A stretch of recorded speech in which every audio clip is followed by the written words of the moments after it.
నేను ఒకటే, ఈ మధ్య కాలంలో అదే నాయకులు నా మీద చిలువల పలువలుగా మామూలుతో మాట్లాడుతున్నారు.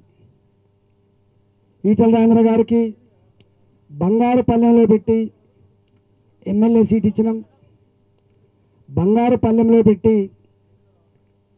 ఫ్లోర్ లీడర్ ఇచ్చినాం, బంగారు పల్లెంలో పెట్టి జిల్లా పార్టీ అధ్యక్ష పదవి ఇచ్చినాం, బంగారు పల్లెంలో పెట్టి ఫైనాన్స్ మంత్రి ఇచ్చినాం. ఇంకా ఏమి ఇవ్వాలి ఈయనకు, ఇంకా ఏమి ఇవ్వాలి ఈయనకు అని చెప్పి నన్ను ప్రశ్నిస్తూ ఉన్నారు.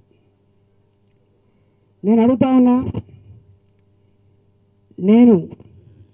నాకు పదవులు ఇవ్వలేదని చెప్పి ఎప్పుడు మాట్లాడలే.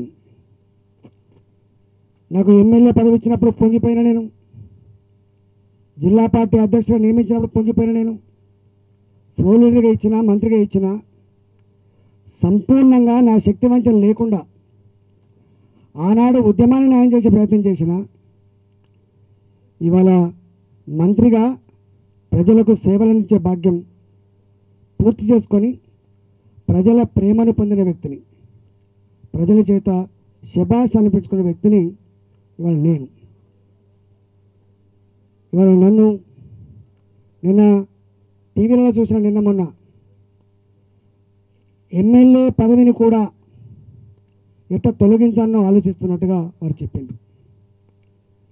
గంత ఇజ్జత్ తక్కువ బతుకు బిడ్డ, గంత ఇజ్జత్ తక్కువ బతుకు బిడ్డ, నువ్వు ఆనాడు తెలంగాణ ఉద్యమంలో రాజీనామా చేసినప్పుడు కూడా నేను కాపాడుకున్నాం బిడ్డ, రేపు కూడా కాపాడుకుంటాం, బతికి చెడద్దు బిడ్డ అని చెప్పి మా ప్రజలందరూ కూడా, హుజరాబాద్ ప్రజలందరూ కూడా ఆశీర్వాదం ఇచ్చినప్పుడు ఇవాళ 19 సంవత్సరాల ఆ పార్టీ అనుబంధానికి, ఆ పార్టీ సభ్యత్వానికి ఇవాళ నేను రాజీనామా చేస్తున్నా.